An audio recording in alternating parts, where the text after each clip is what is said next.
എല്ലാവർക്കും നമസ്കാരം. Welcome back to നിയാൻസ്.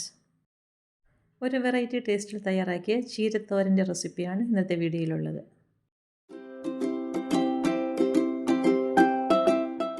ഇത് തയ്യാറാക്കുന്നതിന് വേണ്ടി ചട്ടിയിലേക്ക് വെളിച്ചെണ്ണ ഒഴിച്ചെടുത്ത് ചൂടാക്കിയെടുക്കാം.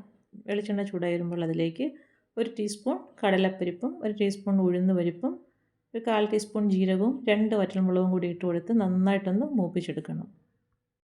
സാധാരണ നമ്മൾ ചീരയൊക്കെ തോരൻ വെക്കുമ്പോൾ എപ്പോഴും ഒരേ ടേസ്റ്റിലല്ലേ വെക്കുന്നത്. അപ്പോൾ അതിൽ നിന്നൊക്കെ വ്യത്യസ്തമായി ഈ ഒരു രീതിയിൽ ചീര ഒന്ന് തയ്യാറാക്കി നോക്കൂ. അപ്പോൾ നമ്മൾ എണ്ണയിലേക്ക് ഇട്ട് കൊടുത്തതെല്ലാം ഒരു പകുതിയോളം ഒന്ന് മൂത്ത് വന്നിട്ടുണ്ട്. ഈ ഒരു സമയമാകുമ്പോഴേക്കും ഒരു പിടി തേങ്ങയും കൂടി ഇതിലേക്ക് ഇട്ട് കൊടുക്കാം. വീണ്ടും നന്നായിട്ട് ഇതെല്ലാം കൂടി ഒന്ന് മൂപ്പിച്ചെടുക്കാം.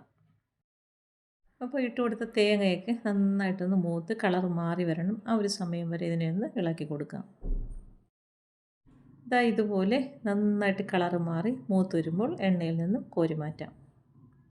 ഇതെല്ലാം കൂടി എണ്ണയിൽ കിടന്ന് മൂത്ത് വരുമ്പോൾ ഒരു പ്രത്യേക മണമാണ്. ആ ഒരു മണമാണ് ഈ തോരന് കിട്ടുന്നത്. അപ്പോൾ അതെല്ലാം ഇതേപോലെ ഒരു പാത്രത്തിലേക്ക് കോരി മാറ്റി വയ്ക്കാം. ഇനി നമുക്ക് അതേ എണ്ണയിൽ തന്നെ ഒരു പകുതി സവാള ഒന്ന് വഴറ്റിയെടുക്കാം.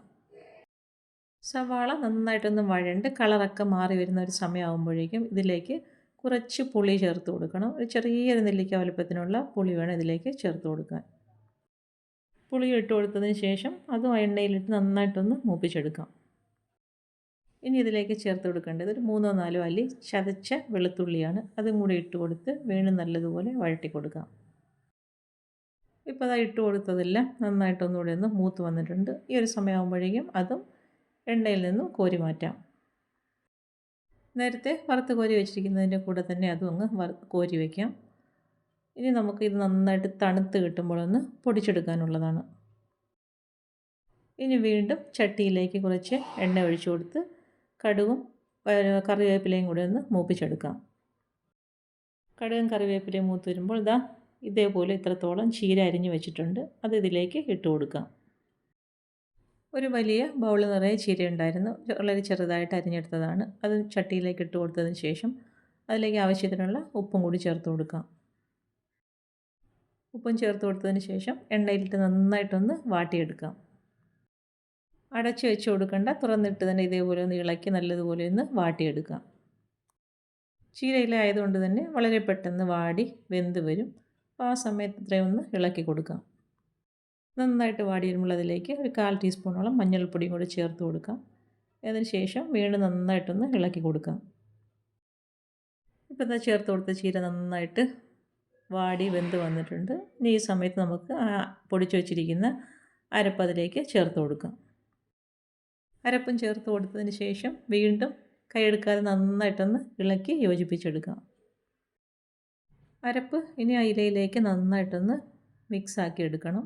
അപ്പോൾ ഇനി അടച്ചു വയ്ക്കേണ്ട ആവശ്യമൊന്നുമില്ല. നന്നായിട്ടൊന്ന് ഇളക്കി കൊടുത്താൽ മതിയാകും. ഇട്ട് കൊടുത്ത് അരപ്പൊക്കെ നമ്മൾ എല്ലാം മൂപ്പിച്ചെടുത്തതായതുകൊണ്ട് തന്നെ പച്ചക്കുത്തൊന്നുമില്ല. ജസ്റ്റ് ഒന്ന് ഇളക്കി കൊടുത്താൽ മതിയാകും. ഇതേപോലെ ഈ ഒരു പരുവത്തിൽ ഫ്ലെയിം ഓഫ് ചെയ്ത് കൊടുക്കാം. ചീരയൊക്കെ നമ്മൾ എപ്പോഴും ഒരേ ടേസ്റ്റിലല്ലേ വെച്ച് കഴിക്കുന്നത്. അപ്പം എപ്പോഴെങ്കിലുമൊക്കെ ഒന്ന് മാറി ചെയ്ത് കഴിക്കണമെന്നുണ്ടെങ്കിൽ ഈ ഒരു രീതിയിലൊന്ന് ട്രൈ ചെയ്ത് നോക്കൂ. നമ്മൾ വിചാരിക്കുന്ന ടേസ്റ്റേ അല്ല, നല്ല സൂപ്പർ ടേസ്റ്റാണ്. അപ്പം ഇന്നത്തെ വീഡിയോ ഇത്രയേ ഉള്ളൂ. ഇഷ്ടമായാൽ ലൈക്ക് ചെയ്ത് സബ്സ്ക്രൈബ് ചെയ്ത് സപ്പോർട്ട് ചെയ്തേക്കൂ. വീണ്ടും അടുത്ത വീഡിയോയിൽ കാണുന്നത് വരെ bye from Niyans. Thanks for watching.